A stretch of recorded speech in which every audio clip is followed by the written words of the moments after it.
Well, hello there. Thank you so much for joining me on Easter Sunday. So, yeah, what a day to be doing it. And there's actually another occasion happening today, which I'll explain about more in a minute. But again, thank you so much for joining me wherever you are in the world. I see there's a few people all over the place. I see Tim, former guest. Ian, former guest there, is in there as well. And it looks like it's raining for Tim. Tim, don't worry, it's raining here as well. It's just started. So, yeah, there you go. Don't feel too bad about it, mate. Don't feel too bad. But listen, I've got a great, really looking forward to this one. I've got a great guest for you. He's a good friend of mine, known him for many years, concert photographer Scott Diussa, and chuffed to bits is the phrase when he actually said that, yes, he would agree to do this for us. Got some really interesting stuff to show you, as you'd expect, but also he's going to share his screen. He's got some stuff to show, some editing that he would kind of do being a concert photographer, but one of the images that he brings out from nowhere is just incredible, absolutely incredible. But before we get into that, just want to quickly show you or go through a couple of admin bits. The first one to let you know about is this one here. Again, there's all these conferences. It's that time of year, isn't it? It's the Kelby Lightroom conference coming up on April the 16th and 17th. There's a bunch of instructors. I'm one of them. And one of the classes, or two of the classes actually I'm doing, is a full-length photo shoot. So the first class is going through all the planning, the prep, getting all the clothing, all that kind of stuff, setting the lighting up, doing the shoot, and then the next one is going through all of the edit. If you want to take a look at more details of that, there's the link for that one there. But also to let you know about something that I haven't done for a long time. I'm kind of doing a workshop, although I've not organised it, all right? The actual organisers are the Royal Photographic Society. They've asked if I would do a day-long editing workshop. So obviously this is more for the folks who are going to be over our neck of the woods, the UK side of things. It's on April the 28th. And if you're not a member of the RPS, it doesn't matter. You can still go. And I think the ticket prices are an earth-shattering £12.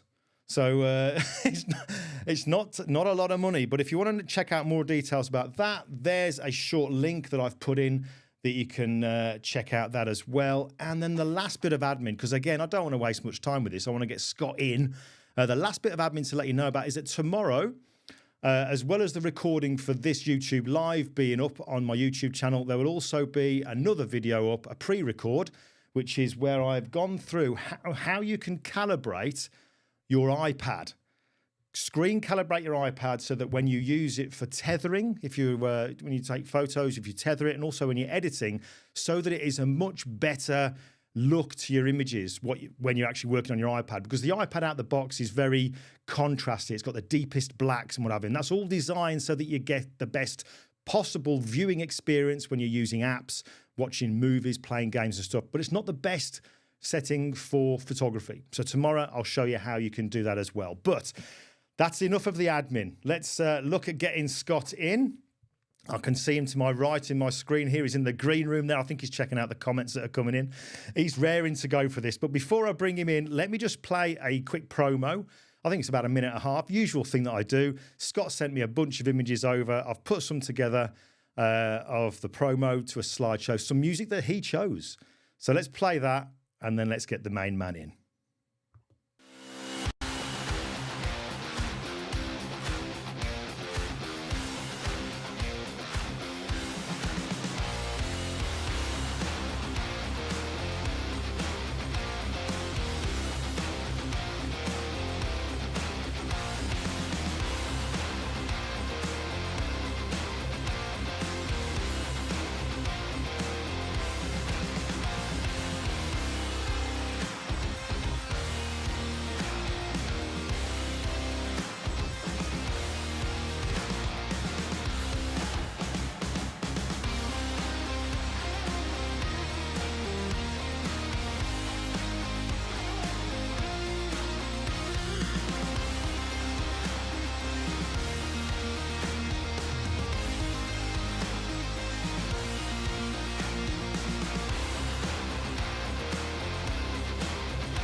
Whoa!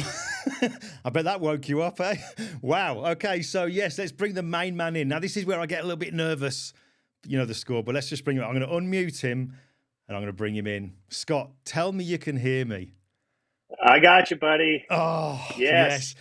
Fantastic. All right, Now, those who have watched quite a few of these, they'll see that Scott there has got these Apple AirPods in like I'm using, and he's using them for both the microphone and the headphones, which is what Rick Wenner did a few weeks ago. When I brought him in, we had a few issues. But Scott, you won't believe the relief, mate, to know that you can hear me. No, it's all good, man. I think it's going to be great. Thank you so much for joining me. Here is the details for Scott. Look at that for a web address, imagesrock.com. How cool is that? It starts off with a cool slideshow. Now he's got the cool web URL as well. But thank you so much for joining me, because today, Scott, it's not just Easter Day, is it? It's not just Easter. And I can't believe you agreed to do this, with it, number one, being Easter, but secondly, the fact that it is actually your birthday. You've agreed to do this on your birthday. So let's get some comments in the chat there, wishing him happy birthday. But before we crack on then, Scott, let me just show you this. Yeah.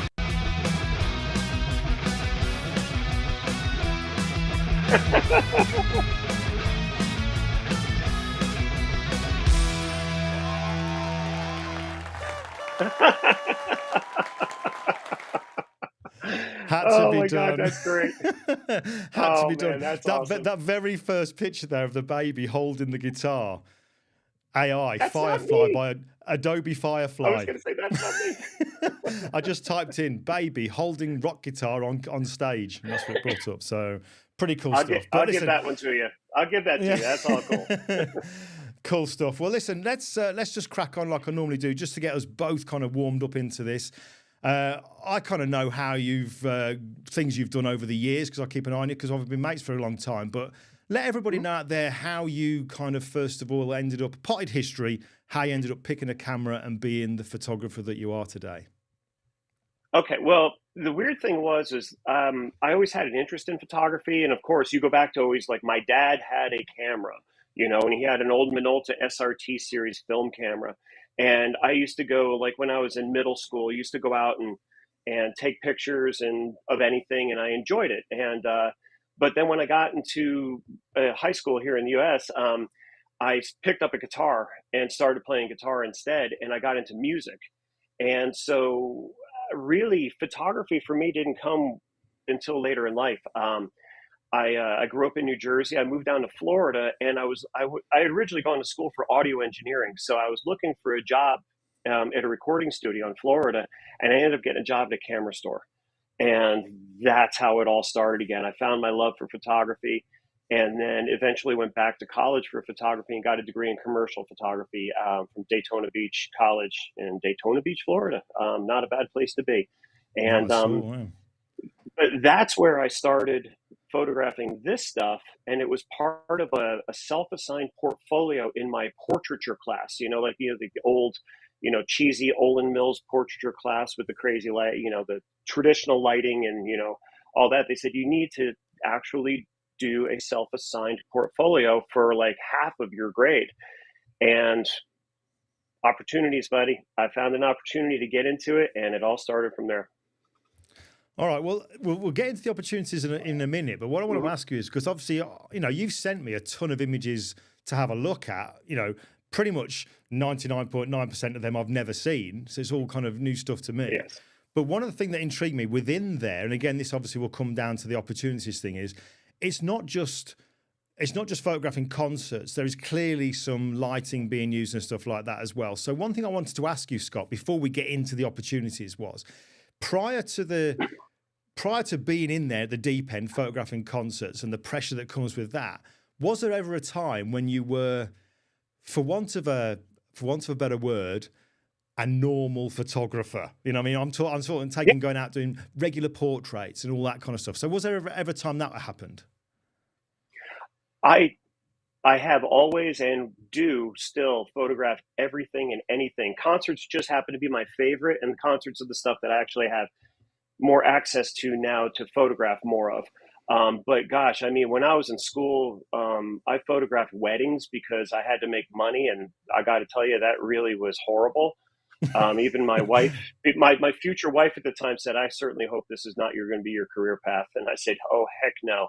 So I probably did like 40, 45 weddings while I was in school to make Oh, money. that many? That Um, many then? Wow. uh, Okay. yeah, yeah, and I'm talking this whole thing started back in the film days. So weddings on film were stressful because I also worked at a camera store and I was a lab technician, and I know when those machines, mess up and eat the film, and there goes the whole wedding. I've seen it happen. So it was a stressful thing, and I really hated it. So any wedding photographer that's watching this and you enjoy what you do, I give you all the credit in the world. That's fantastic. But no, I mean, at first I thought I was going to be an architectural photographer, and then I thought I was going to be a fine art photographer. I mean, I did the whole medium format 4x5 camera stuff. I did all of that. And then I actually really got into aviation photography, which I still love, but I just haven't done it in a little while because I haven't been out to Yeah. an air show in years. Aviation, travel photography. I've traveled all over the world with my jobs and vacations and stuff. Travel photography is great. The only thing I really am not good at is sports photography. Although I did go to a sports photography workshop once, and I had a good time and I did really well. Um, I don't I don't follow sports, so I don't know sports well enough to be able to know, like, an American football game, like, who is the quarterback going to pass to? I have no Yeah. idea. So Yeah. Yeah. Yeah. forget it. I mean, but I've been around it so much, but this is just my favorite one to do because one, I'm a musician, and two, I'm a photographer. So music and photography together, you can't go wrong with that. I was going to say, yeah, what was it that really kind of made you kind of narrow down and for this to be your thing? And obviously you just said it there that you got a huge love Yeah. for music, live music. So, and then there's the photography. So yeah, it's a marriage made in heaven between the two, isn't it? Yeah, and it was like when I was a kid, being like learning how to play guitar in high school and stuff, and I would pick up all the music magazines and I'd look at the pictures and I'm like, oh my gosh, this person looks so cool like that, and I want to be that person, and you know, I can't really be that person on stage today, but hey, if I can photograph these people on stage, it's the next best thing to be in there. Okay, so obviously you kind of alluded to it almost by saying the opportunities thing, because obviously my thing is I Mm, want to know how did you start into this, because I'm sure people watching this live, people who watch it afterwards will be wondering, like, that's something I'd like to get into doing. How on earth do you get your foot in the door? Because it's kind of, I know when I first started out, you might remember when we first kind of met, I was doing a lot of kind yeah. of very different photography. I was doing a lot of composites, but around that time as well, I was photographing physiques. And for me, Yes. that was an easy thing for me to be able to do because of having that kind of, being somebody who goes to a gym, being somebody who's competed, you've got that interest, but you've also already got your foot in the door. So Hmm. for someone like you, I mean, yeah, you love music, but prior to doing this, you loved music and love going to concerts and you're a photographer. But how did you get your foot in the door? How did that all come about? Well, my first opportunity for really shooting what I would call a concert was, I lived in Central Florida and I worked at a camera store, big camera store chain that's no longer around anymore. But I worked at one store, and a friend of mine worked at another store in the middle of Orlando, Florida, a place called Church Street Station that used to be there many years ago. And he calls me up and he says, "Hey, what are you doing?" I said, "Nothing. What's going on?" He says, "I just got permission for us to photograph Warrant in concert." Now, I don't know if anybody here remembers Warrant, Cherry Pie and all the stuff from the 80s days. And Warrant was a great group, and they just happened. Okay, so the singer of Warrant, Janie Lane, co-owned a nightclub in the middle of Orlando called Janie Lane's Sunset Strip, and they were doing a live outdoor concert at Church Street Station. And his business partner, this guy Ray, my buddy got in touch with him outside and said, "Hey, can we take pictures?" And he goes, "Sure, you can get the first three songs and come on down and stay right on the side of the stage, and I'll let you in." And so, I mean, I just picked up my camera and I hustled down and I brought three rolls of film. Okay, this is film days. I brought Oh, three rolls of wow. film, I remember, Okay. with me. And I got down there, parked the car, got there, and we ran up to the side of the stage and the show started. And it's like, we got three songs, but this is the first song. and it's going, it's going, it's going. The first song ends. I'm like, shoot, now we got 2 songs. And so he saw us, and I didn't know who he was at the time. And he, come on, you guys can come in now. So we went right up next to the stage, and I managed to shoot 3 rolls of film and 2 songs, you know, click, click, click, click, click, going, going, going. And then right after the 3rd song, we went straight across the street to the store. And since I knew how to develop film, I developed those 3 rolls of film, and we brought this guy Ray a set of prints before the show was even over. Wow. And he was so impressed. He was so impressed by that, okay, that he gave, like not too long after that, he gave us each one of these Janie Lane Sunset Strip VIP cards that got us into every show for free anytime at that club. And that club was fantastic. It had good lighting. It had great stuff. It had, all at that time, that was 1994, so 30 years ago right now. So get this. So at the time, all of the bands I liked, like, you know, Night Ranger, Dawkins, Slaughter, Cheap Trick, Yngwie Malmsteen, I mean, all of these bands weren't popular anymore in the big arenas because of Nirvana. They went straight down. So they were all playing this club. And I got to photograph like my all-time favorite people right out of the gate. And I made my portfolio for school on that, and I got an A+ in the class. And that's where it all started. Oh, wait, I have something for you. I have something. This is interesting. I didn't tell you about this. But here is one of the local bands at that club. There was a band called Cool World back at the time. And the singer of Cool World actually is in the band Slaughter now. But here's an original contact sheet.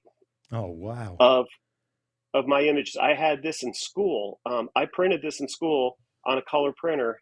And this is the original contact sheet. And this is probably Fuji 800 speed film that they had at the time.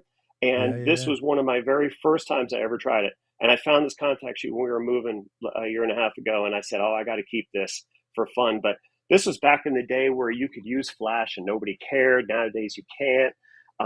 But this is how I learned. All of this right here was the start of it. And this is 30 years old.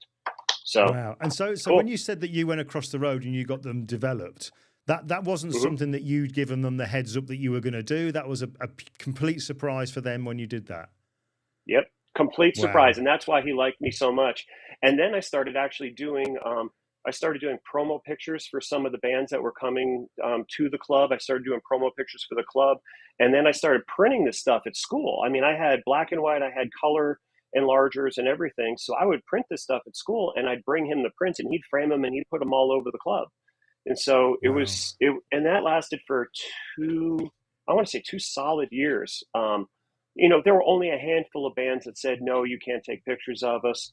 But most of them said yes. And so we just picked the best bands out there, and we had the best time in the world. It was so much fun.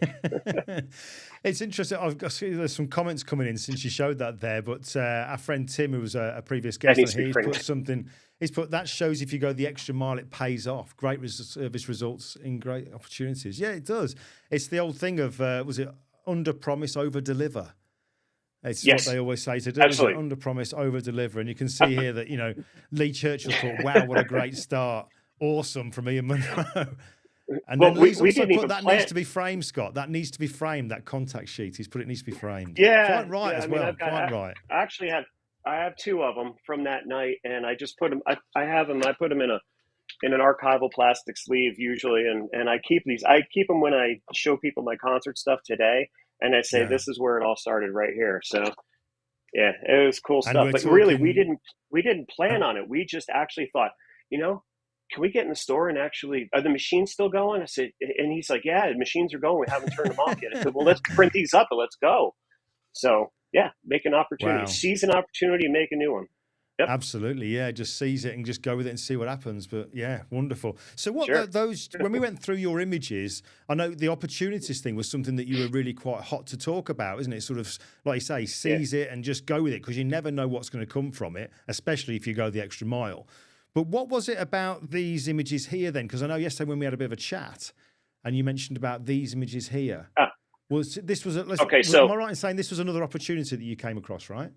Yeah, stay on this one for a moment. This is, if anybody knows who this person is, this is Mark Tremonti. He's the guitar player for Creed, Alter Bridge, and his own band Tremonti. And This image here, in October of 2019, I had known his publicist for a while. This guy Kevin, he's a really great guy, and he called me and says, "Hey Scott, I was living in Nashville, Tennessee, and Mark lives in Orlando, Florida."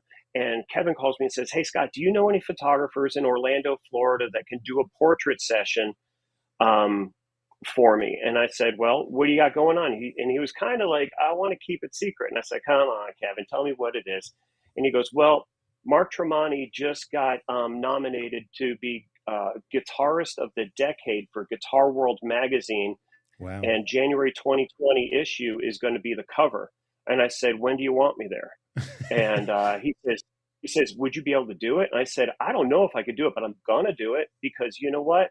I'm not passing this opportunity up. I'm going to seize this one and go with it." So we worked it out. And, I used air miles and hotel points and all that sort of stuff. And they paid me for my time and everything. But I flew down to Orlando and got the rental car, went over to Mark's house, big, beautiful, gorgeous house in Orlando. And knocked on the door, and he answered the door, and he's just the nicest guy in the world, and his family is really sweet. And then Kevin showed up, so it was just the three of us. And then we said, okay, well, we got to do a bunch of images so Guitar World magazine can choose what the cover is. I don't think I gave you the cover, I'm sorry, but if anybody wants to look it up, January 2020 Guitar World magazine cover. They actually took this image right here and photoshopped out the background and created just a white background. So it's really not all that exciting, but hey, it was the cover of Guitar World magazine. I was really psyched. Yeah. And then we shot other stuff. Like, you go to the next one. Like we went to a friend of his house, and he just had these interesting places. This was underneath a bar that was sitting in his living room. I had one camera and I had an off-camera strobe with a little softbox, and I just did my best with it. And we shot a whole bunch of stuff, but he gave me 2 solid hours of going different places, different houses, different backgrounds to shoot. And he picked this particular Paul Reed Smith guitar because of the incredible detail on it. I'm not sure what others you have on this. If you have any more, like that one, you can see the detail on this guitar was amazing. It photographed really well. And so we went through and we shot a whole bunch of this. And it also got, one of these images got picked for the UK magazine, Classic Rock magazine in the UK, maybe 6 months later, for the cover there too. So if you happen to know that cover, there you go. I've just found this. This is me multitasking, but there you go. There it is. You go, there. Yep, Guitarist of the Decade. There you go. So I was like, yeah, this is great. So I said, there's no way I'm giving. I mean, did I know Orlando photographers that could probably do this? Yes. But you know what? I said, heck no, I'm doing this one. I took it. So I ran with it, and I said, I'm going to seize this opportunity. And then that night, okay, go ahead. No, I was just going to say, because when I see portraits, I have to know the certain things I want to know about, because we've already said that at the start here you were photographing normal people and normal things beforehand, so your knowledge of lighting and stuff was kind of there anyway. But it was just interesting to see that you're asked to kind of you're asked to photograph this guy, this guitarist. And, you're also not only just bringing in the concert kind of photography in yourself, but you're also bringing in the traditional photography with the lighting side of it. So this one here, I mean, are you using off-camera flash, or have you just positioned him in a certain place within the house, or what to get that? No, that was one off-camera flash. So I had the camera here, and then the flash was off to the side where you could see the highlight. And it was in it was a flash with like one of those, I don't know who makes it, but it was a Joe McNally, soft box on the flash head on a monopod. Yeah. And Kevin was holding the light for me, and I just told him where to hold the light. We just shot, and Mark was really patient and kind and everything about having his picture made, and really couldn't be a nicer guy. But he's also one of my absolute favorite guitar players of all time. So to say starstruck at first was there, it happens, but you got to be cool about this stuff. And, but he made me so welcome when I walked into his house, and his family was eating breakfast, and they're all just hanging out and stuff. And they started asking me about me, and I'm like, okay. And probably spent 20 minutes just alone with them, and they were just a really sweet family. I really liked them a lot. It was good. Now there Yeah, are some and other I'm a very, images that you've I'm got actually a here. very, I was going to say, I'm actually a very shy person too. So it's just kind of Okay. weird when I get put in those situations and I'm like, okay, I got to talk about something, you know. Yeah. But I was just What going do to you got? say, I've got all the stuff that you sent me over. 'Cause obviously, there's those pictures of Mark there, but there's other images as well, isn't there? Because that Mhm. kind of led Yeah, on. Am I yeah, right in saying so? Shall I bring up that yeah. the stage one with the whole band on that one just here? Okay. So you got two pictures from the show. So this was the same day. So I shot the portraits that morning, and then in Orlando at the House of Blues down at Disney World, they had a sold out show, which was the last show of this tour, and it was a hometown show for these guys. And so they were really excited to have me there for that, to cover that. I mean, a lot of photographers were there for the first three songs, but I actually had the whole show, which was wonderful. Wow. And Okay. and so this was the very last song. I said, hey, can you do the band shot, the crowd shot, which means that you got to go during the last song, go up next to the drum riser. When the drummer comes off, you stand up behind the drum set and you're holding the camera above your head. And thank goodness for swivel screens these days, because you can line it up and see what you got. But the cool thing is in that shot, you notice everybody's got their hands up in the air doing this. Okay, well, this is what a Yeah. photographer does. You get it lined up, and then you do that as well, and everybody in the crowd will put their hands up and go, wow. And so that was me. But the whole thing is the guys, they finished the last song and they walked off the stage and they forgot. So that's why they don't have their instruments on. And the sound engineer that's all the way in the back of the house, he's in their in their ear monitors going, guys, band picture, get back out there. And they're like, they were so happy to just finish the show and the adrenaline was going, they forgot. So they came back out on the stage. So I'm standing there for 30 uncomfortable seconds, like, okay, everybody's looking at me and I have no idea what the heck's going on. Where did they go? And then they all came back out, but they didn't have their instruments on. But we got this shot, and I was really happy with it, and they were happy with it as well, which was really Brilliant. cool. So what about this one here then? What's the Oh, story yeah, with it's one that of my one? favorites. Okay, so when we were doing the portraits that morning, we're riding in the car over to his friend's house to shoot those portraits with those various backgrounds that they had. And I told Mark, I said, Mark, you know what? I'm going to give you a little constructive criticism. He goes, oh, yeah? I said, I've photographed you multiple times in concert before. And one thing you never do is you never look at the photographer. You never give a photographer FaceTime. And he goes, no way. He says, I don't believe you. And I said, I'm telling you, you never look at the photographers, because if you give us FaceTime, you're giving all your fans that FaceTime as well. You got to look at us. And so he goes, okay, I'll do better tonight, you know? And so this is the next to the last song of the entire evening. And he notices me down there and does this. And he gets this big old grin on his face, like, yep, there you go. And I said, That is there such a you cool go. shot. Yeah, and I mean, I don't know if he ever really saw this picture afterwards, but he realized that, holy crap, you know what? I haven't looked at this guy all night. And this is next to the last song. So he did that for me real quick, and I was like, cool, got it. And it was fun. So I gave him some crap for it. If he's like if he's your ultimate guitarist, and then you get a shot like that, I mean, that doesn't get better, does it? Really, doesn't get better than No, that.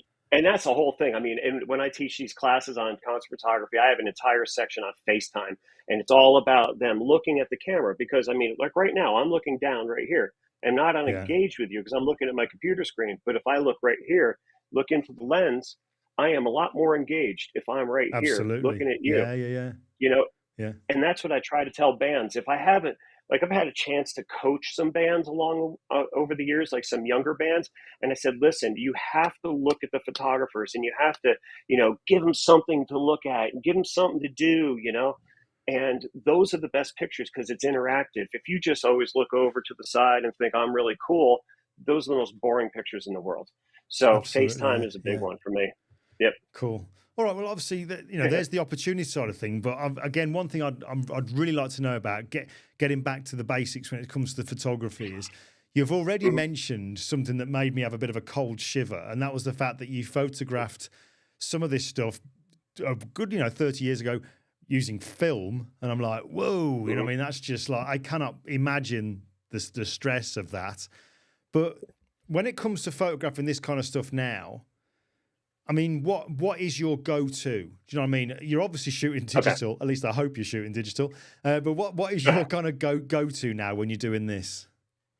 Yeah, I haven't shot a roll of film in probably 28 years.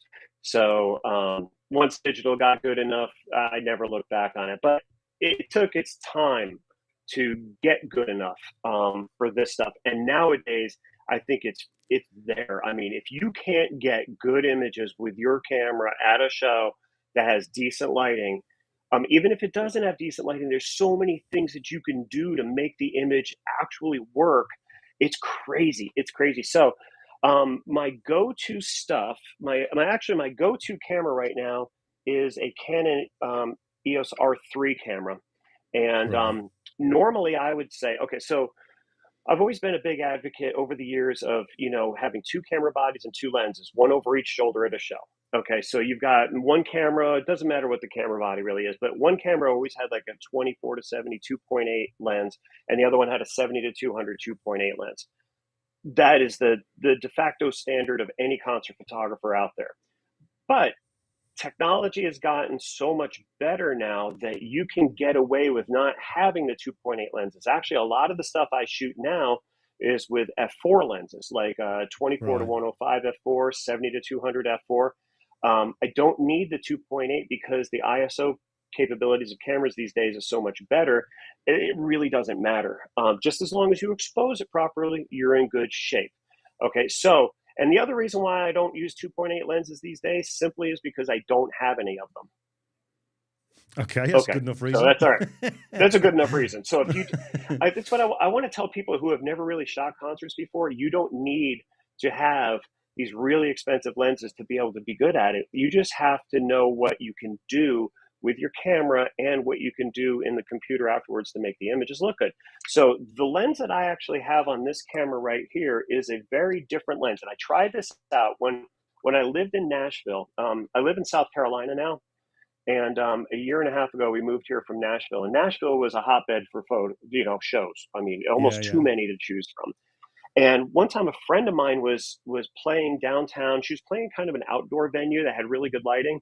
And I thought, you know what? I want to go simple. I just want to carry one camera and one lens and see what I can do. And this was it right here. It was an R3 with a 24 to 240 lens, which is an f4 to 6.3? Yeah. F4 to 6.3 lens. So at 240, this is a 6.3. So you think, God, that's not very bright. What are you going to do? Well, you know what? The ISO capabilities of this, and also the R6 Mark II, that is actually the camera that you're seeing my video feed on. The ISO capabilities of these cameras is so incredible. I don't care what the ISO is set. I set as high as, I found myself rotating the dial on the back to crank the ISO up so it looks good. I didn't even pay attention to what it was. Sometimes I hit 40,000 ISO in a really crappy light condition. And as long as it's exposed properly, it's good. Hold on. Reverse just a second a minute. I when I'm doing portraits, I'm like, I'm just over 2,000 ISO. Did you just say 40,000 ISO? I've hit there. Yeah. I try not to do that. 20,000 is like the limit of what I normally do. I mean, I shot a show recently. It was 16,000 ISO for the whole show, and it looks great. I mean, but the question is, do I do something to the images when I process them? Yes. But do I have to fight with it and make it something that it's not? No, because so I look at it this way. So here's, just to go back one step. When you're shooting exposures for concerts, like I told you this, Clint, it's kind of like the first time you ever shoot fireworks, you figure out what the exposure is. The first time you ever shoot a concert, depending on the venue, if it's a stadium or an arena, that's one thing. If it's a medium level like venue, that's another thing. If it's a bar, that's a whole nother thing. So you kind of got to know what your limitations are. But say you're shooting one of these medium level shows, and you just know that, okay, well, I'm going to start out at, if I'm at f4, say I've got my 24-105 f4. If I start out at f4, I like to have between 250 or 500th of a second. I don't like to go any lower than that because, as you can see, the pictures that I shoot, people are moving. I mean, if I was shooting country music, I could probably get away with a lot slower. but I don't shoot country music because I don't like to. So I like the heavy metal stuff because there's action and sorry, there's action and fun stuff happening. But 500th of a second, so 500th second at f4, and then now that you can see everything through the viewfinder, just dial the ISO until it looks good. Take the picture and you're done. Don't worry about what number you're on, because if you say, well, I'm not going to go above 6400 ISO, and then the thing's 3 stops underexposed, then you've got to bring your noise up 3 stops to make it look good. So why don't you just bring it the 3 stops up when you shoot it, and then the noise isn't as great, and then you can just touch it up and you're done. Right. Just as long as it's sharp and it's well exposed, you can get away with anything.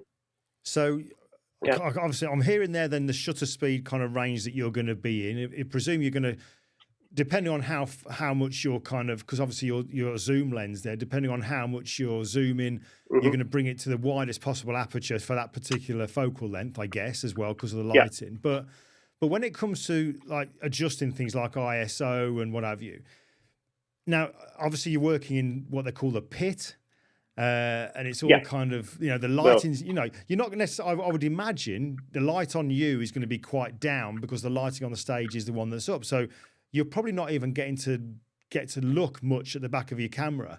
So would I be right in saying, I kind of know the answer, because obviously I saw once when you were doing one of your concert photography classes, that you're literally like a kid playing a Game Boy. Your fingers are your thumbs are all over that camera. You know exactly where the dials are that do everything. Am I right in saying that? Absolutely. And here's the thing. I put this dial on the back of my Canon camera. This is my ISO dial, and all I have to do is just rotate this, and I'm going up ISO and down ISO. I don't touch my aperture and shutter speed. I just ride the ISO. But when you just said interesting, is I don't see you. Do you have time to look at the back of your camera and see stuff? Actually, I just view all my images through the viewfinder. But what I do, so on every, I mean, I've shot Nikon, Sony, and Canon in concerts, okay? But I'm shooting Canon now because I work for them. But that's beside the point. There's a star button right here on the back of a Canon camera that most people don't know what it does. It's technically an auto exposure lock button, and it's been there for 40 years.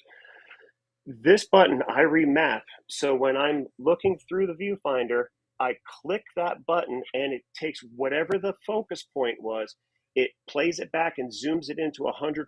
So if I focused on the face of the singer, I want to see an in-focus face of that singer.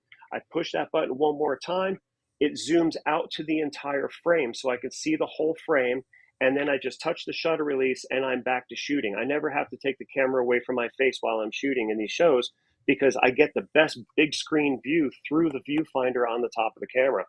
And so I have this button, the shutter button, the AF on button, and this back dial all ready to go for the same thing for every single show. And it's second nature. Wow.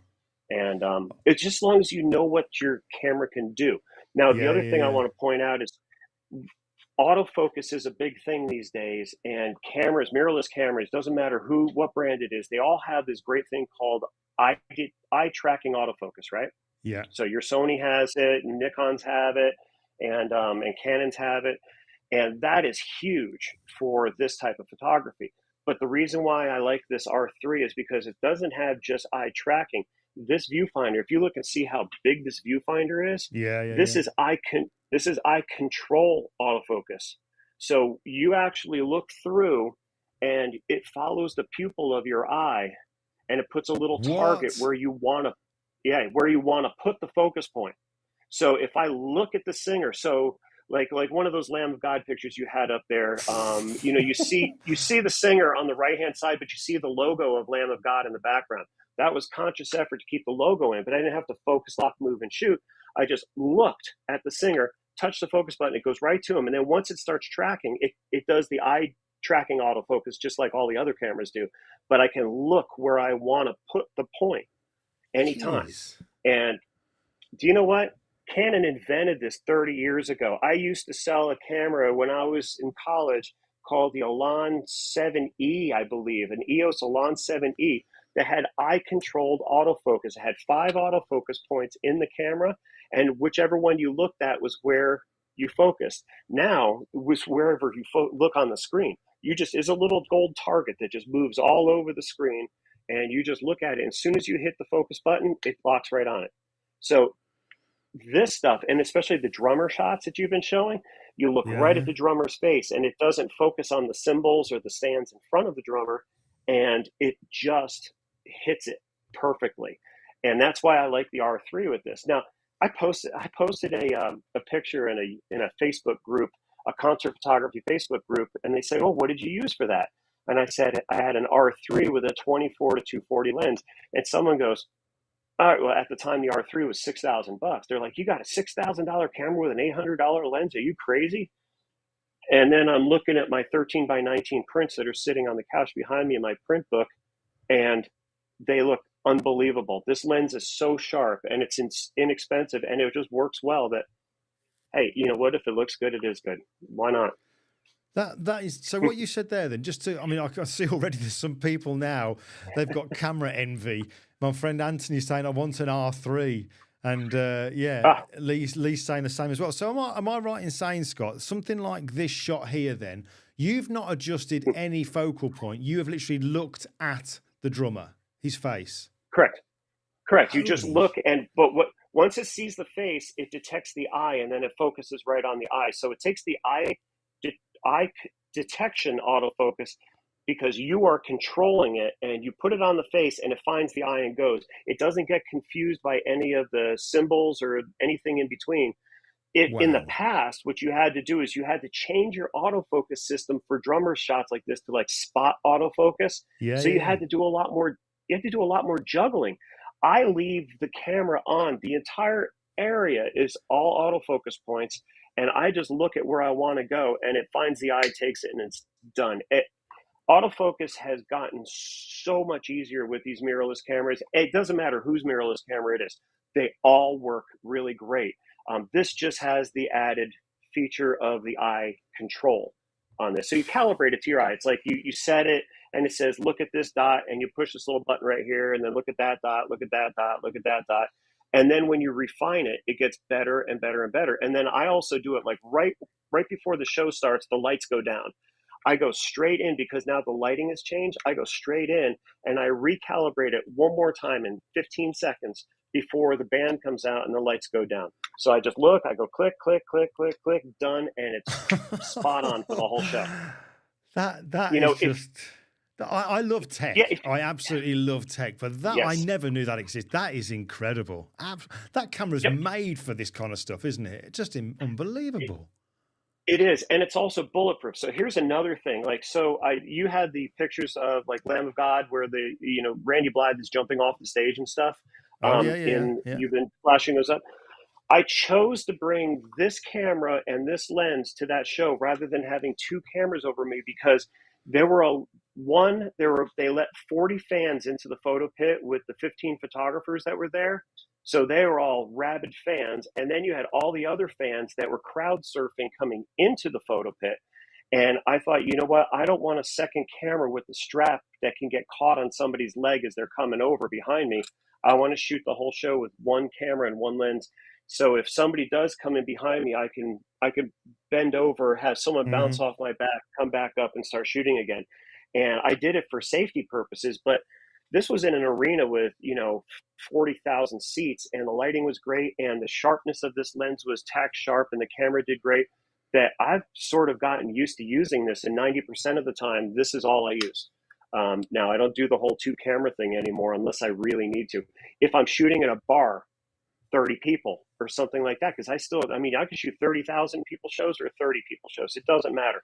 But if the band is really delivering and doing great, this lens, probably not. It's not bright enough for crappy bar lights. So I don't know. I take little lenses. I have a 16 millimeter 2.8 lens that's just bright enough that has saved my tail on countless occasions when I'm like, oh, the lighting really sucks, but I can get right up next to the stage. This little 16 2.8 on this camera is fantastic. And it doesn't cost that much. So you just use what you have. So if anybody's out there that watching this and wants to go out and shoot, go to a bar, use your camera, but don't be afraid of the ISO. You'll take great pictures.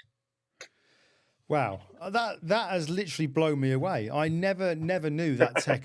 I mean, why? God, man, why hasn't my Sony got that? That's just incredible.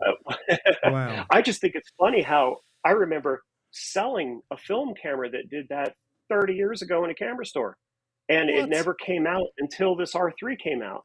And I thought, oh my gosh, this is like the greatest invention. And Yeah. it works with 99% of people. There are some people that may have had like eye surgery or something where it gets a little confused because it reflects off the pupil differently. But really, I've only met one person where it really didn't work well with. But, and then if it doesn't work, so you just use the same autofocus system that every other camera has, which is Yeah, the yeah, eye, yeah, yeah. detection. And that works just fine. So I don't Wow, have, amazing. and if it does ever get confused, by the way, because you love this technical stuff, the depth of field preview button on the side, if it does seem like it's not working right, which doesn't happen often, I just click this one button, it turns it off. Then I click this one button, it turns it back on. So I've got that button mapped to that, and it's there just in case, and it works really well. So you got to just know how your camera works. It's just a tool, but it's up to you to capture the moment. But that has literally blown me away. Yeah, camera envy. Listen, Scott, we've been talking for over 3/4 of an hour already. So I think like I normally would. Yeah, I know. It just goes like that. I think like I normally would do at this point here. Let's just have a quick minute break while we grab a quick sip of water. I'll play a very, very quick break, and then we'll come back because I know that you want to show some screen stuff. Are you okay to do that? I'll tell you, I'm great. You know what? I'll wing it. It's live broadcast. Who knows what'll happen? But you know what? I look at it this way: I'm going to do what I do, and if it works, it works, and we'll have some fun. Yeah, absolutely. And if it doesn't work, I can cut it out in the recording anyway. So, right then, let's just dive over to here just for a second. I'm going to give Scott just like I say, a minute to have a quick drink. Wow, that is amazing tech. Absolutely amazing tech. Never knew it existed. But listen, let's have a quick break. I'm going to play one of the ads that I've got. 𝐵enQ. This past week, I've had about 4 people ask me for the discount code that you can get for getting the monitors. It is different where you are in the world. If you're in the USA, I can send you one way of getting the discount. If you're in the UK and Europe, there's a different way. But 4 people about this week now have asked me about it. So I'm going to quickly play a 𝐵enQ video just to kill a bit of time while we grab a glass of water. Then we'll dive back in. And all being well, Scott's going to share his screen to show how he uses the noise reduction, I think, is one of the things he's going to mention about, and also how this one image that he recovers, which originally would have been a throwaway image, he recovers it, and it's just like insane. Right, let me just play this, and we'll be straight back.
All right, so if you are interested in getting a new monitor, sounds like a bit of a sales pitch. It's not. I don't make anything from it. I can tell you how you can get a discount on the 𝐵enQ displays. But let's get Scott back over.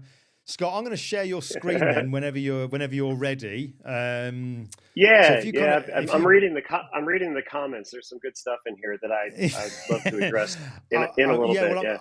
All right, we'll do that after you've shown these couple of things here. I've starred some of them, which I'll kind of get to towards the end. But if you kind of cover them once we've done this, then fantastic. But if I press the button, then if you want to dive over into your wherever you're going to go to, and then I'll share your screen. So, okay, so we can see your screen now then, mate.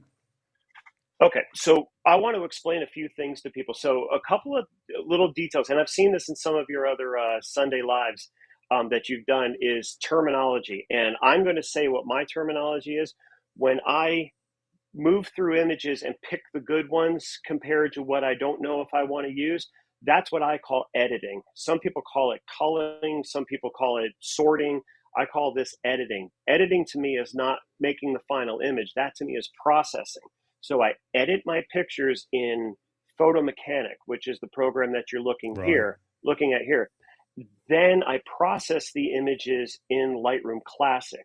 Now, I will say one thing. Okay, so you had Brian Mateus on a while back talking about how Lightroom now has the whole local feature, which really intrigues me because I use folder structures and not really catalogs. I don't like catalogs, but I use them because I have to.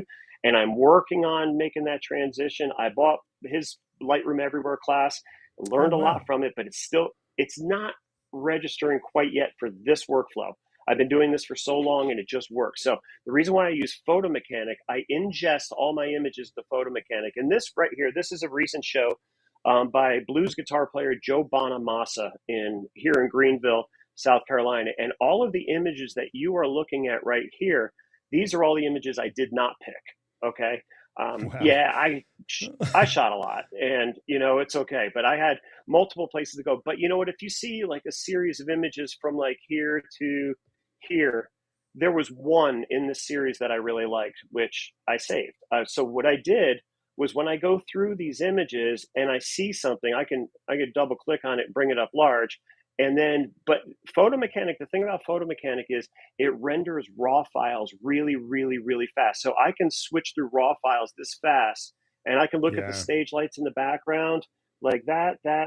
See, I don't like that one compared to that one, but do I like his hand placement? I'm looking at hand placement. I'm looking at facial expressions. I'm looking at all sorts of stuff like that. The lights just died compared to that one, which is so much better. So if I like an image, I press number 1 and you notice at the bottom, it turned red. So if you hit 0 and hit 1, okay. So I go through images like this and I think, okay, well, I like that one and I'll hit 1 and I go through images this quick. So this is how I get to like shadow on his face. Don't like it, but that's better, but I don't like the lights. So the lights are better. See, both of those, none of those images work for me, but that one's okay, but that one's even better. So I might do that. So then I hit escape and I come out here and then all you do is you sort. And now those 3 images I picked are right here. So if I've got 100 now, so you go from like 1,000 down to 100, I can do all of this. And then I right mouse click and I say move copy selected images. Now this is where it's important to me. And I don't want to get too in the weeds on this, but what I do is I don't copy images into another folder. I actually move them. So I move them out of the original folder into a subfolder. So they're separated. And I create a subfolder called AAA First Picks Joe Bonamassa 2024. So in the Joe Bonamassa folder, as you look to the left of the screen here, there's the Joe Bonamassa folder. There's the AAA First Picks Joe Bonamassa. And then under that, I process them and I export them out. So I do more than that in Photo Mechanic. I actually do apply like metadata, like an IPTC template, which has like where it was, when it was, what venue it was, the town, everything. So that follows the image when I'm using it for something online. So all of that stuff's there. So once you get used to this and you set up a template, you move the images into the first picks folder. So then you got this first picks folder and I might look at these and label them a couple different ways, but these are the images that I liked. So I might go back and actually do a second picks. I don't normally do that, but you never know what you find. So then I take this folder, okay, this first picks folder, and this is what I import into Lightroom Classic as its own catalog. I'm one of those people that does a new catalog for every band, for every shoot, every subject. I don't do the one big catalog because I honestly, a long time ago, remember when Apple had Aperture program? Do you remember that? Yeah, I do. Yeah. I put everything in one huge catalog in there. I sorted it. I keyworded it. I did all of this massive amount of work. It got corrupted and I lost all of it at one time. So I said, I am never, ever trusting a catalog again. Basically, a catalog is just an easy way for me to get to these images and work with them. So that's what I will put in a catalog, and then I'll go into Lightroom and I'll work with it from there. That's how I use Photo Mechanic. And when I'm in Lightroom, when I finish the images, I export them out 3 ways. So you'll see this. And the reason why I put AAA, everybody, is because alphabetically it floats to the top in the folder, so I don't have to scroll through all of the pictures I didn't use to find the images that, because if I still have 1,000 pictures in there and the folders end up at the bottom because of the naming, that's a pain in the neck. So I learned this a long time ago from someone. Just Very cool. put AAA in front of it and it floats to the top. So I export 3 times. So when I find my images in Lightroom, I export. So I have AAA, All Music Magazine. That's the magazine that I shoot for now. It's allmusicmagazine.com. So I will export all AAA AMM All Music Magazine 800. That means 800 pixels on the long edge. That's what the magazine requires. Right. Okay. Yeah. Then I do AAA, same exact images. I do AAA SD with my logo on it. So you see at the bottom here, it's got my logo. I do those at 2,000 pixels on the long edge for social media and Facebook and all that. And then I do AAA without anything on it, full res JPEGs, which are what I use for printing. And those are just my final images. And I file those in my Photo Shelter account online and post those to my website.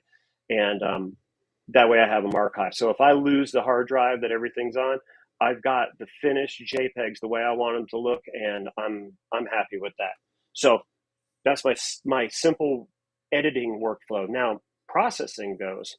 Let's go into Lightroom. And I brought a couple images in here just to show you what I do in Lightroom. Now, let's hope this happens again for real for this time, because you never know. So anyway, I have this picture here. This is Bella Perrin from the group Plush. Photographed her recently here in Greenville. And that was the original image. This is the touched up image. And notice what disappeared. Oh yeah, the old a little bit of junk up here. This line right here that bothered me, and this microphone stand. So okay, I'm going to tell everybody one thing. I am horrible at Photoshop. I watch what you do, Glenn, and it just absolutely amazes me. And sometimes I'm like, there's no way. I just don't have the patience to do what you do. But this right here, down in this corner, bothers me. And I know you said something to me yesterday, like, well, why don't you use the remove tool? And I'm like, well, what's the remove tool? So I don't know. I just started playing around with the generative AI fill. And I thought, what can it do? What can it do to a microphone? So let's just take microphone stand. So let's do edit in Photoshop, and let's hope this works again, because I'll show you what I did. And I am just very basic. I just wish this feature was in Lightroom so I didn't have to round trip it out to Photoshop and back.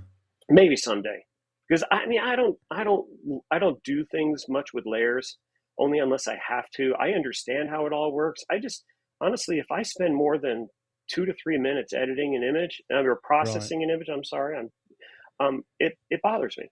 And so that's actually one thing I was going to ask you. How long would you normally spend on an image anyway? So it's, I try to deliver to the magazine in the end between 25 and 35 images. And if I have to spend 2, 3, 4, 5 minutes on each one, do the math. That's a long time, and I still have to write the review. I still have to write the whole article, and that takes a couple hours. And so just by being a contributor and going to a show, you're 4 hours into working on a single article for the magazine. And so anyway, so I just roughly, this is about as crazy as I can get on a trackpad here. It's close. And I just do this. And then generative fill, and I just hit generate, and we'll see what happens. I have no idea if this is going to come out the same as the other one. But one thing I don't want to do is I don't want to recreate those speaker cabinets at the bottom, and I don't want to have to black those out. Like I would actually, in the past, I would just darken those up so you can't see them anymore. And that's it. And so we give it a second here. There you go. Let's see that one. That's terrible. That's terrible. That's okay. You get the point. I'm able to take out a microphone. Even this line right here. I try not to hit her hand, but this thing, mate. No, it's not. I would probably do. Actually, I do everything on a trackpad. But I would do this one, and we'll just see how it does. But this is what I'm using this generative AI fill for. I know people are using it for weird stuff out there. They're finding babies with guitars, and they're doing stuff like that. But it's It's all good. Sorry, I had to. I mean, it's clever. I mean, this kind of technology here, it's clever stuff. It is clever See stuff. Oh, that? there you go. Like that. That's Yeah, that yeah, works yeah. for me. And I would do the top and then just save it. And when you save it and you come back, then you end up with that. And like in here, I didn't have to recreate this speaker cabinet down at the bottom manually. It just did it for me. And I didn't take out like whatever these weird lights are that look like a candy cane. I didn't take those out. I have no idea what that is, but it doesn't bother me. It just and also, sort of Scott, that's not something that you would want to necessarily crop out. You've got the actual kind of aspect ratio you want for that image. It looks great with those kind of speakers in there. You wouldn't really want to crop it out because then it's kind of like an important part of the picture, isn't it? So yeah, and also if I darkened it up, if I highlighted all that and just darkened up so you couldn't see it anymore, it would be a black hole back there, and I wouldn't like that. Yeah. So then so that's how I would use generative AI, Phil. This is an original raw file from that Joe Bonamassa show that when I was editing through in Photo Mechanic, I bypassed this and my brain went, you know what?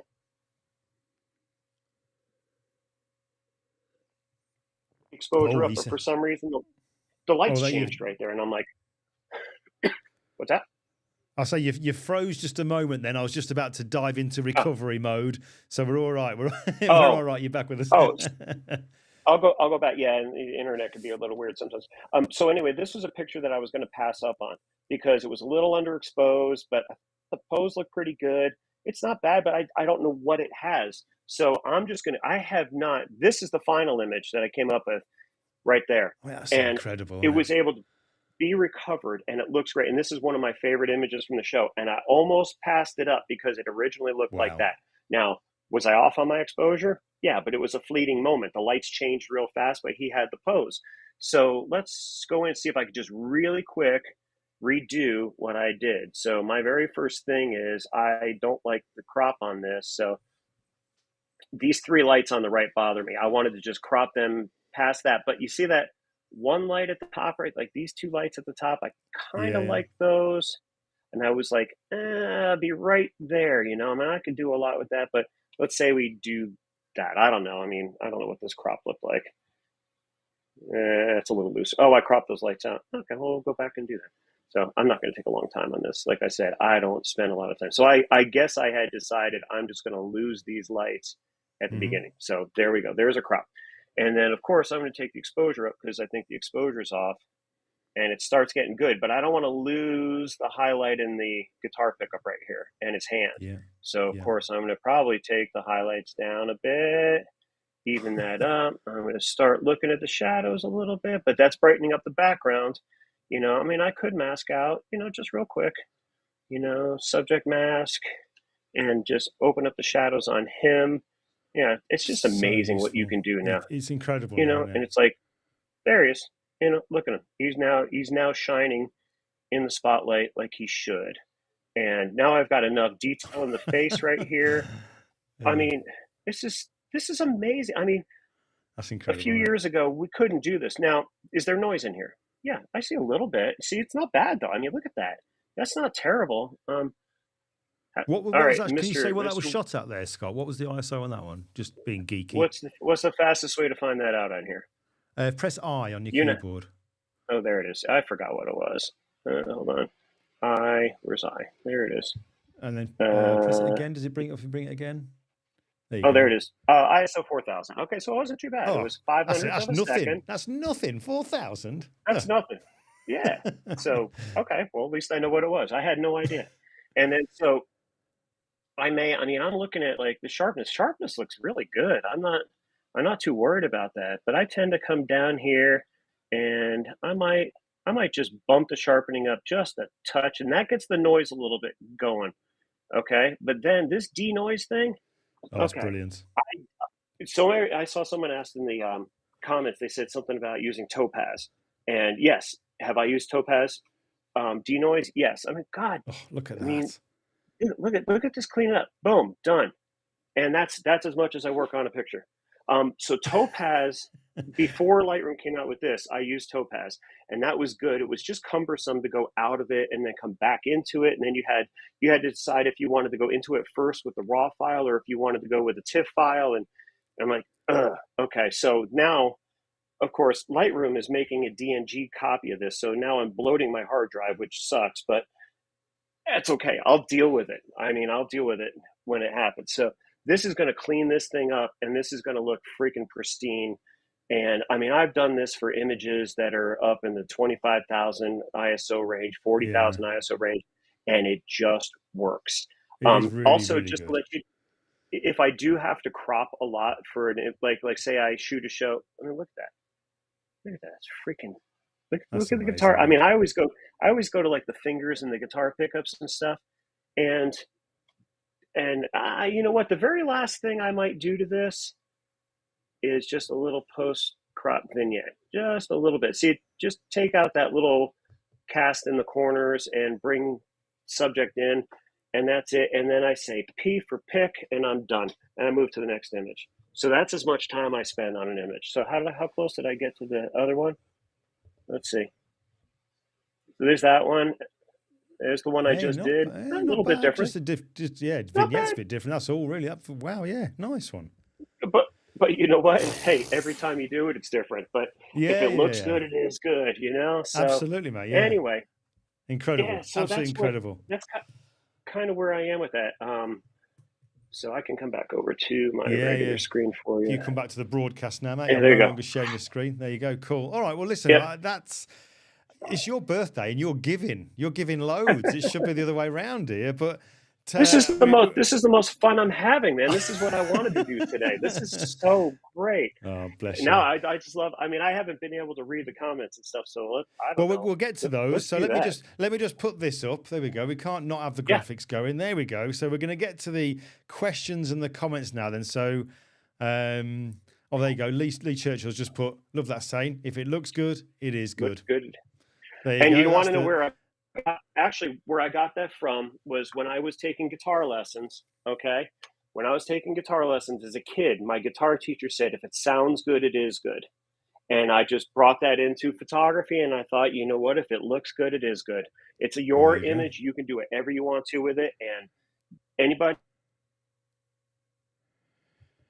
Right. Oh, there you go. There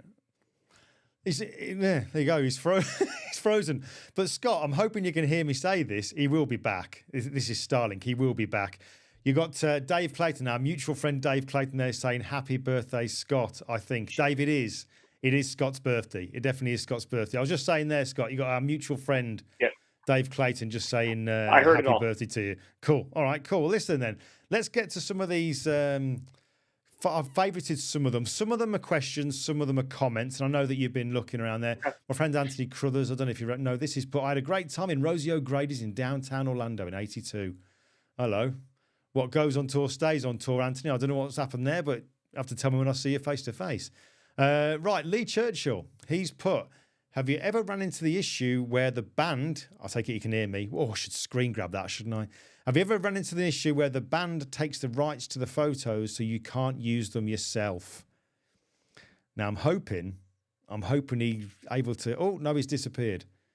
He will be back. I'm going to let him dive in. While he's doing that, let me just bring this out. And what I'll do is let's just have a look at a few more of Scott's images whilst he's going to dial in on the old green room just there for me. But some of these images here, and you can imagine some of these here... I mean, look at the tricky lighting. We've got fire in the background. We're talking 40,000. Did you say 40,000 ISO? Now, actually, this one here, when I saw these images come through, who is this one here? I'm sure that I know that band. There was another picture of him somewhere, but I can't seem to find it. But, I mean, check out some of this stuff here. Unbelievable. Just unbelievable stuff. Really, really cool stuff. And I like that one as well. But I'm hoping that very soon Scott will be able to dial back in so that he can kind of call in. There you go. You can hear it in my ears. Let's have a quick look here. And any second now, we should... There we go. Let's just go back to our view. There he is. We just had more time looking at your images, mate. That's all we did. We just looked at some more of your images. All right, so I did say the last question was about a band not giving you the rights to your own images and stuff. And if you have to sign something like that, just don't shoot the band. because that's not right, and that's totally unfair. And there have been some bands that I have said, well, if you want me to sign this and you want that, forget it. You're not worth it. You're just not worth it. And then they don't get pictures. They're stupid. So big bands that do that that. question there, that reminds me. You'll know this because obviously you know our mutual friend Alan Hess. I mean, he told me a similar story about something that happened with him when he photographed The Cure. I think it was The Cure, and that got really messy with regards to them not letting him do anything with the images, and so killing does happen. I photographed it's like, I forget this guy's name because one, I didn't really want to photograph him, but I had to. It was during a show. The show was Five Finger Death Punch, and it was Brantley Gilbert opening up for him. So he wasn't even the main act. I didn't really know who this guy was. So he had this thing to sign that you can take these pictures, but you can't use them for anything except the publication you're doing for. And that's what I did. But you can't even make a print of any of them to put in a portfolio to show people without his express permission for every single picture. So after I did the article for the magazine, I deleted the entire folder of images, and I'll never, ever show his picture again. I'm like, you know what? I had to put it in the magazine because he was one of the bands there. And I wrote the kindest review I could. And then I said, well, done. It's like I almost forgot his name because he doesn't mean anything to me. So if you do that as a band, that sucks.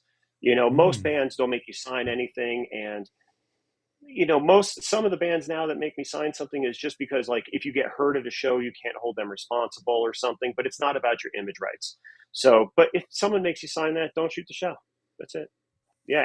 Alan Hess, man, you guys follow Alan Hess big time, because if there's any one person who has seen that more times than I care to know, it's him. And he knows all the ins and outs about that. Not good question. All right, so we've got, I think you kind of covered this anyway, but it'd be interesting to do a summary on it again. My friend Anthony's put, how do you deal with the ever-changing lighting levels? That's when we're talking about you're literally just rotating that ISO round and round and round to try and dial it in, I guess. Here's the thing. I want to talk about this real quick. You set your aperture to the lowest aperture that your lens can go because you want to let the most light in. You set your shutter speed to the shutter speed you need for the type of musician that you're photographing. Like I said, some musicians don't move very much, some move a lot. So you just adjust your shutter speed. Set your ISO until the subject looks good. Make sure that the singer or the guitar player, or whoever it is, looks good. Then let it go. If the lighting drops, that's because the lighting director dropped the lights. But if the subject stays the same, don't change it. Don't change it. If the lighting goes high, so if it goes low key or high key, but the subject remains the same and the lighting, let it go and just let it run, because that's the look. That's the look of the moment. So just you don't have to juggle too much, unless the performer moves out of where the spotlight is and they go into shadow and then they're stuck in shadow, then you got to crank the ISO up. But for like that Joe Bonamassa picture, he had a spotlight on him the whole night. So he was lit the same, the entire thing. I never had to really change much at all for him.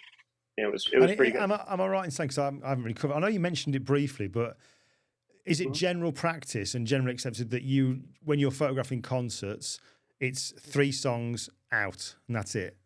Generally depends on the band, depends on the venue, but most likely, they want to see, they let you up in the front if there is a photo pit, which I am a big fan of. If there isn't, then it's a real pain in the neck.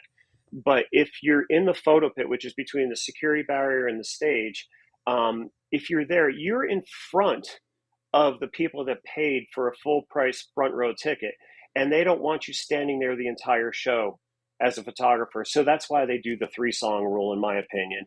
Like that picture of Zakk Wylde right there. I was there for 3 songs. He knows how to play to photographers. He's so good at it. You get right up in the front. I wanted that picture. I got a series of those. Then you just move to the sides. 3rd song, you leave.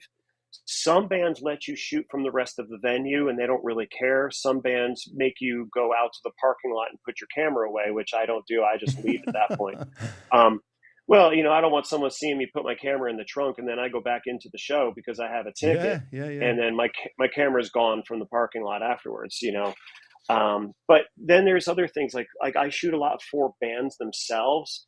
And like I've gotten to know the bands over the years, so they give me the whole show, but I can be on the stage, I can be on the side of the stage, I can be in front of the stage, and I could be anywhere I want to, but just as long as I'm not making people mad. That's really, you Fair just got to enough. be respectful of the people in the front row. And it's funny how many people love the fact that you're there with them, and I show them the pictures on the back of the screen as I'm shooting, and they're all excited about it, and it's pretty cool. Yeah. Brilliant stuff. All right, we've got one more here. I'm conscious of time here as well.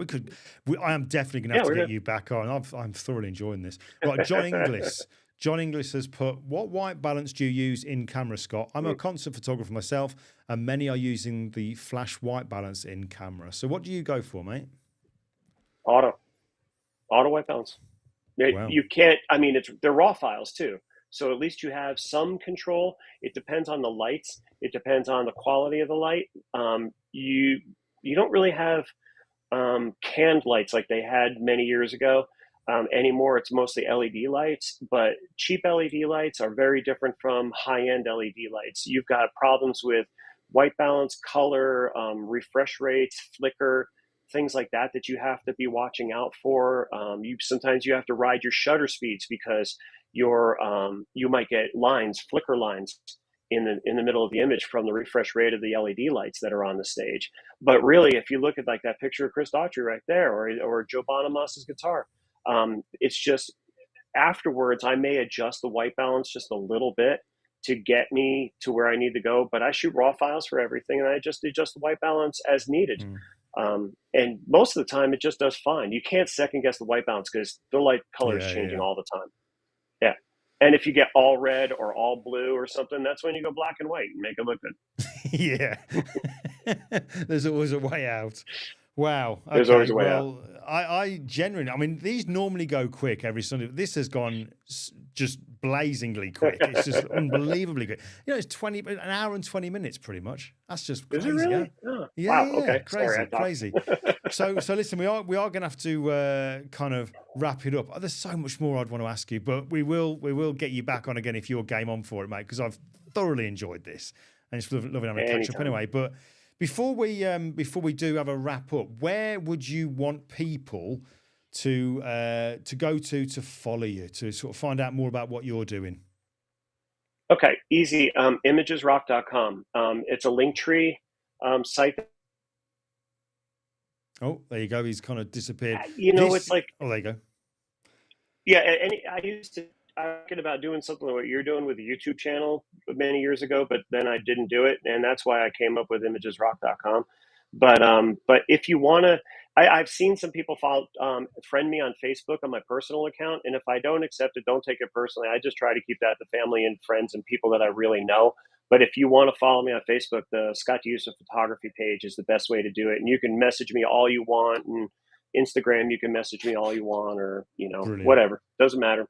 Yeah, be happy to discuss it with you if you have any questions. Yep. Cool. So you got all your links to your Instagram, Facebook.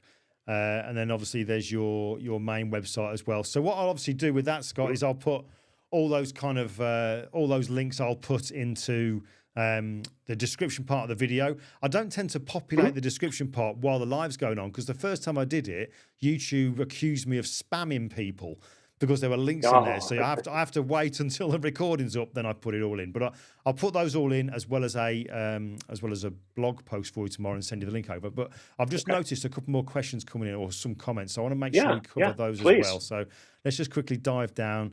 Have they come across just yet? I think one of them's from my... Oh, there you go. It's coming in. No. These are all thank yous.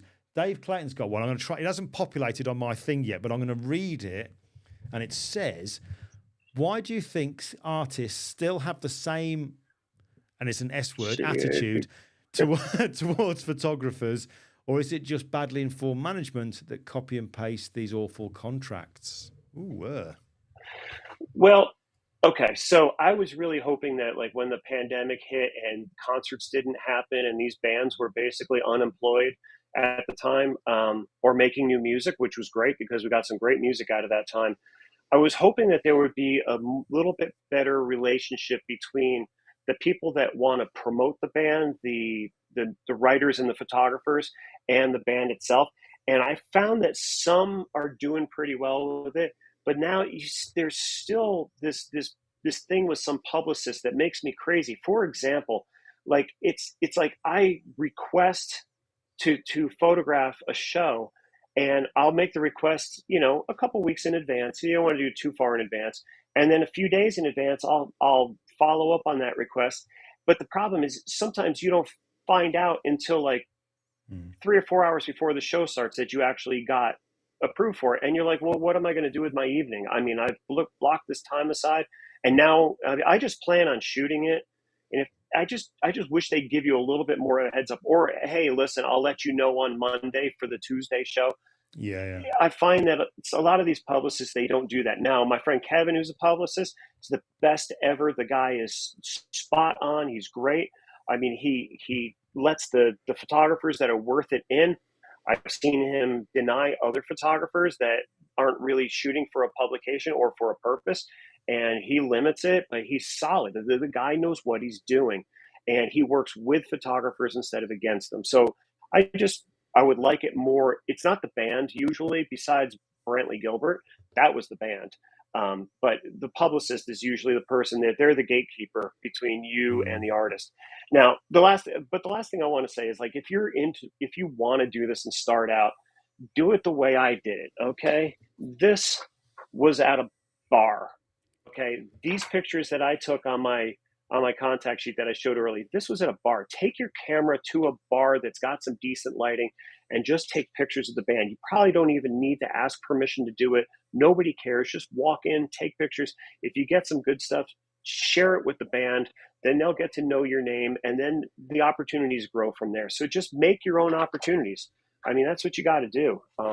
Don't plan on shooting U2, you know, in the Sphere in Vegas, because it's not going to happen. I'm going to tell you right now, I wouldn't even try, you know. I mean, you know, these big, huge, you know, festival shows in the summer or something, you know, massive crowds, you know, Wembley Stadium, you know, sold out show at Wembley Stadium. Good luck trying to get in as a photographer there, unless you're really well known. Shoot the smaller shows. The moral to the story then is, if the moral to the story is, as my granddad always used to say, if you don't ask, you don't get.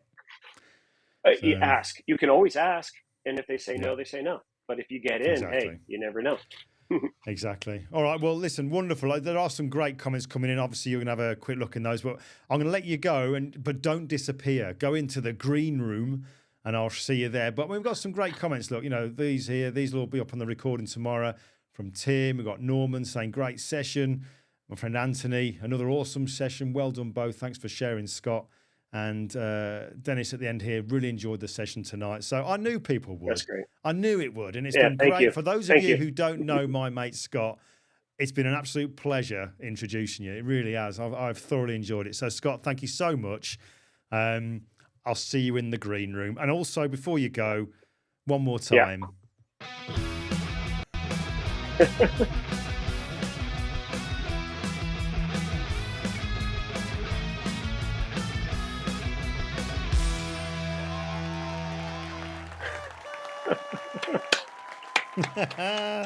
Had to be done. And yes, Lee has just put the perfect comment towards the end. What a fantastic bloke. Lee, couldn't agree with you more. There you go. Lee. So Scott, I will see you. I'll see you in the green room in just a few minutes while I just wrap this up. So thanks again, buddy. All right. Thanks, everybody. So, there you go. I told you every single week it's good, but I thoroughly enjoyed that. What a super guy. And I could have just kept chatting and chatting and chatting. There's so much that I know Scott wanted to share, and but we'll just have to get him back. But yeah, loved it. So thanks again, everybody, for joining me this week. Great to see the chat room being so busy.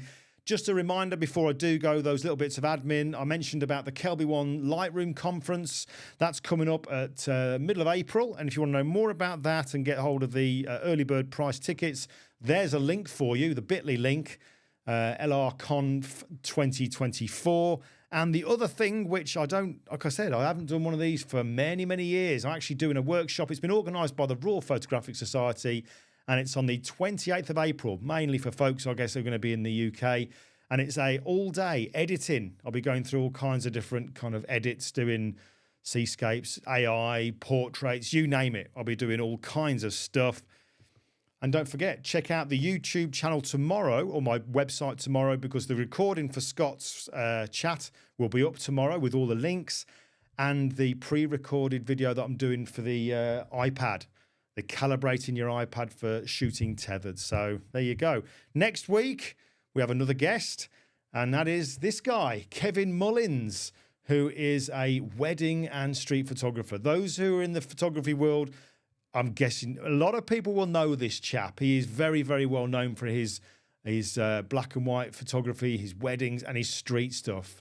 If you watch if you listen to the FujiCast podcast, I think it's called, that's Scott's podcast that he does as well. So looking forward to getting him on. I call him the Jack D of photography. There's something about him. He's like the Jack D of photography. But I'm looking forward to having a chat with him there. But that's it. I'll wrap it all up. Thanks again. Don't forget, same time, same place, 7 p.m. next Sunday for Kevin Mullins. In the meantime, have a great week. Thanks for joining me. I'll catch you then.